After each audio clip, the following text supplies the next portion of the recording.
So this week's video is going to be on what I actually personally think, like really deep diving into the negatives and the positives and just give my honest opinion. My guild was one of the main ones in phase 1 and 2 that really pushed the content, definitely high end up there. Phase 1, I think we were the best on our server and done all the bosses and the server first. So when I speak, know that I'm speaking from a perspective of a semi-hardcore to hardcore guild that have really pushed it, and a community that has constantly followed this, watched every single stream every month in a call, has followed Stephen, has went through snippets, has went through Reddit, has fact checked so many people and so many things, and never ever got too personal or too emotional. We've always tried to keep it non-biased and factual, but it's at a point now where I am actually going to speak my mind. I'm going to say my honest opinion on everything, and it's probably not what a lot of folk will think I'd be coming out and saying. So without rambling on anymore, I'll get right into the video. So first I'm going to jump into what I think has gone over well. Let's start on a positive, because I normally kind of go down that vibe. The first part would be the anvils.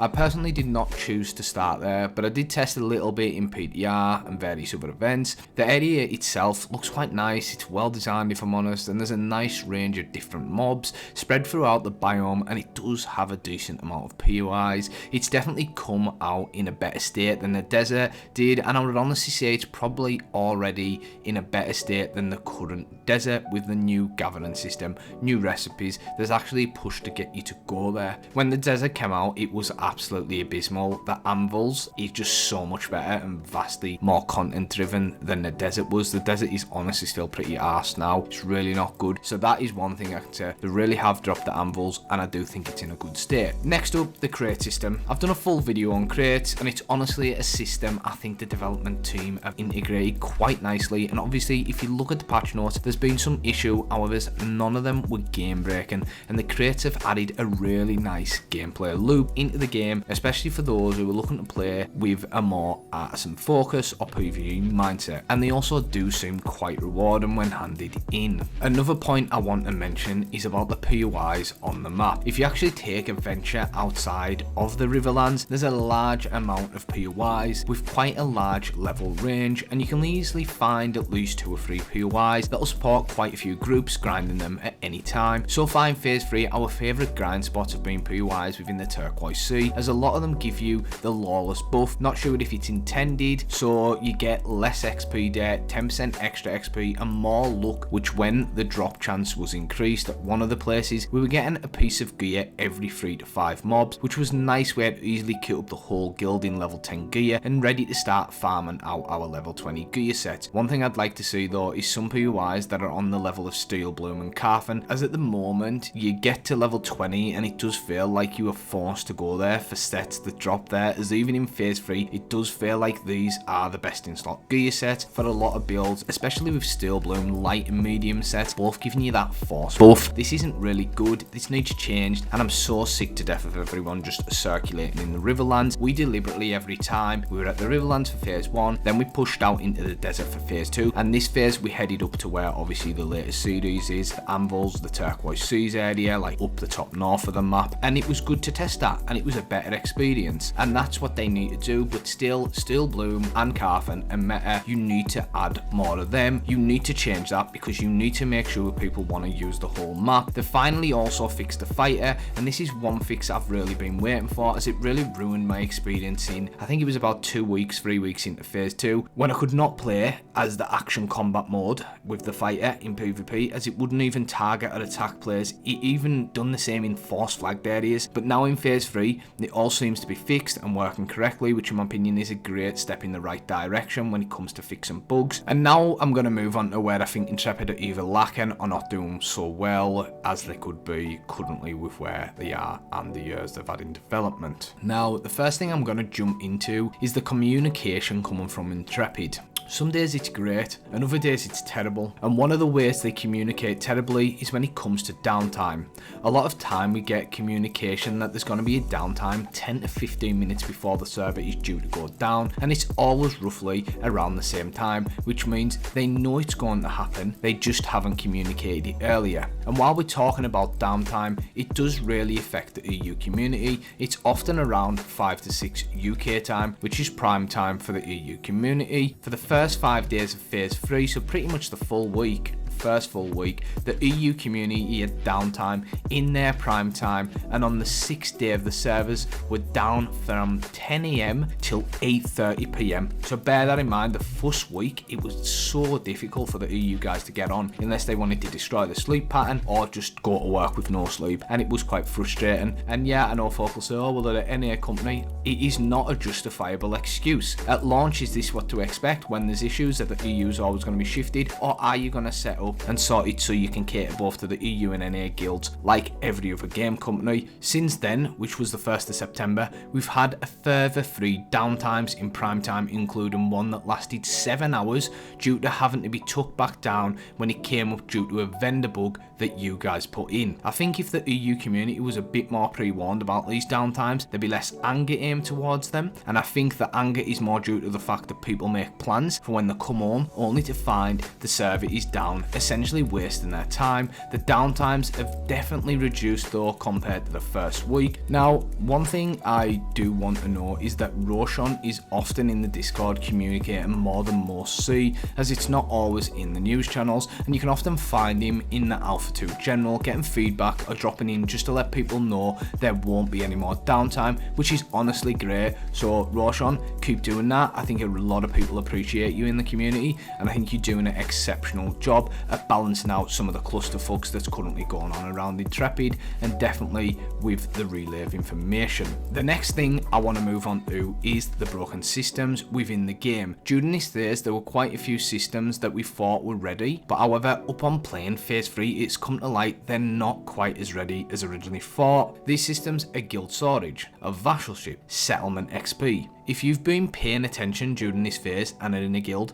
you'll have been able to open guild storage, and I think for most of us this is in a harbour, as the nodes didn't have any guild storage available at the start of the game. And guild storage was removed from the game for at least a week while it was fixed, as it was duping items, but this left people unable to access the stuff they'd placed in there. So with that being said, it is back in game now and hopefully working. We'll have to see, only time will tell on that, but as of now it does seem functional. It did seem functional before, but clearly it was getting exploited the shit out of. Vassalship as well does not seem to work as intended, as on the live stream it was stated to work one way, and then when it comes to the live service it's working a different way. Not sure if this is intended or if it's still stuck in the old system, as no one has really heard anything about it. Settlements don't seem to be displaying or getting the correct SP, and a lot of people have been complaining about it in Discord, as they know their nodes should have been leveled up by now, but they either get a reset or just don't seem to gain XP anymore, and some have even randomly leveled up while being at 70% XP. It's got to the point where the devs have just started manually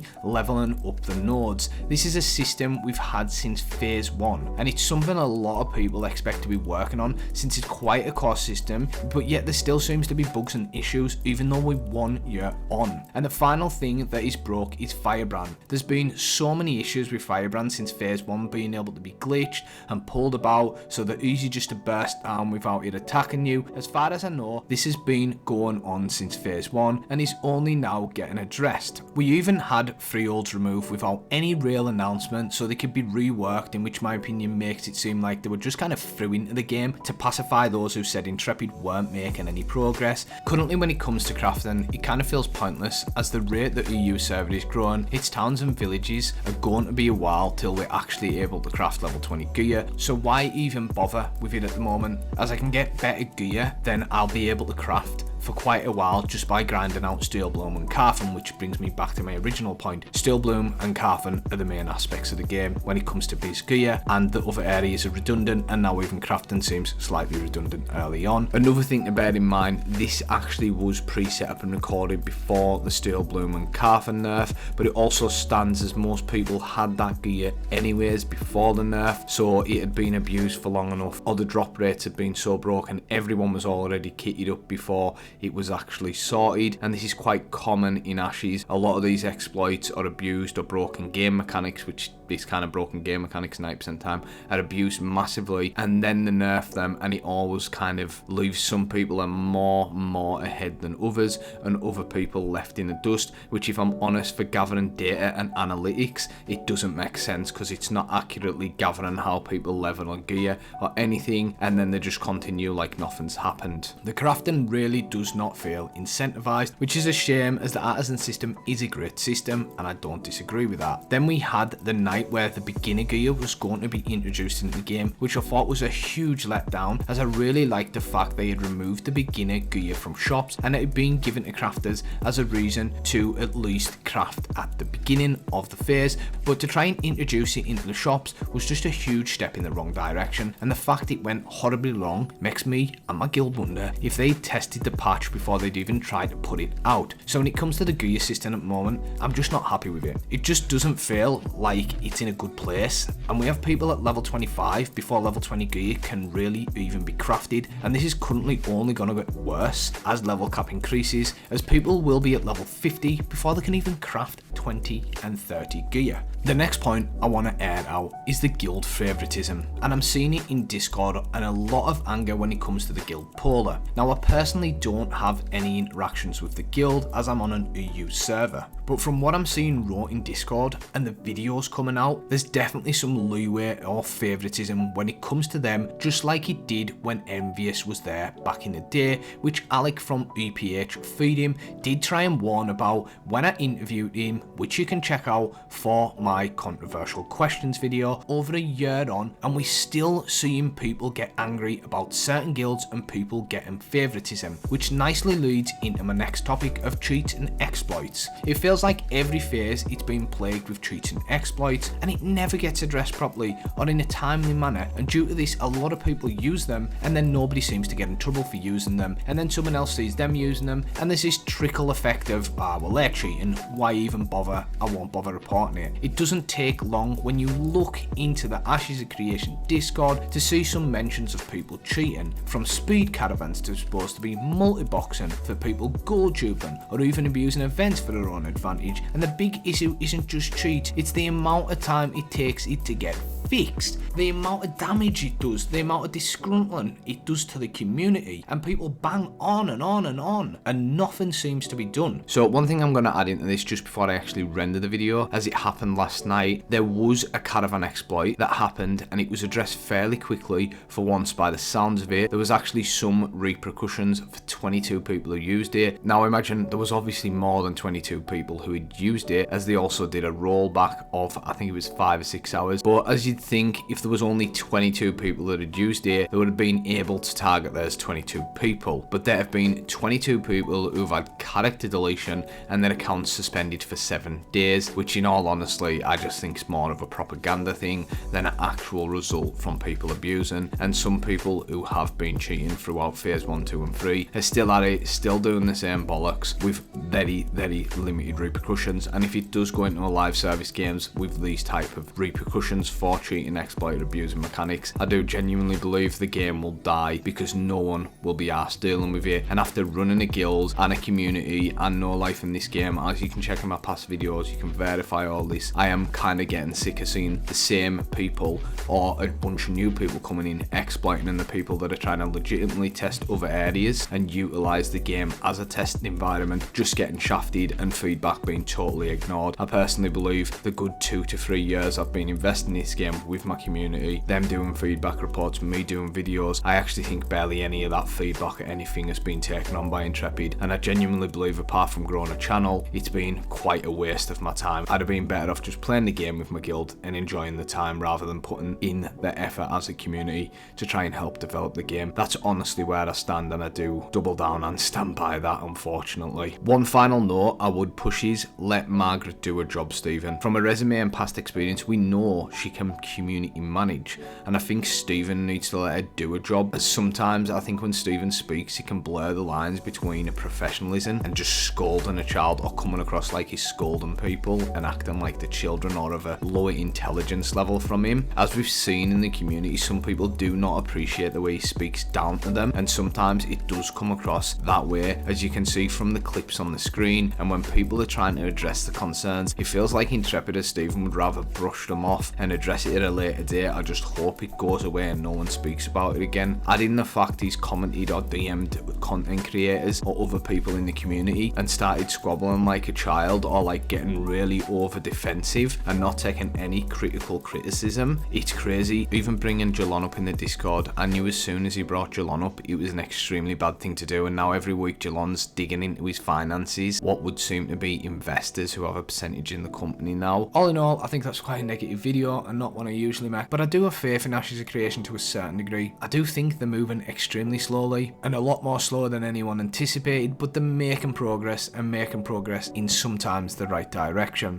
One thing I would like to see come out of Ash's creation is a solid roadmap for each system and where they are with those systems, even if it's a percentage. What features are completed for the systems, what are in development, and what are yet to be touched, just so we know as a community what's being worked on. As when you're not seeing anything being introduced into the game, it feels like it's going nowhere, but being able to see a roadmap that's updated in real time would probably boost the morale of the community. But as always, I really do appreciate you watching the channel. I will be covering more MMOs and more games. The channel will keep going. If you want a non-biased factual opinion and you like the content and you like some of the series, hit that subscribe button. It really does help. Give the video a share and let me know in the comment section down below, what do you think? And if you're looking for a semi-hardcore to hardcore guild that's close-knit and quite a nice vibe, hit us up at Nephilim or in the link below and get in your applications. But as always, I appreciate you watching, and I will catch you in the next one. Cheers.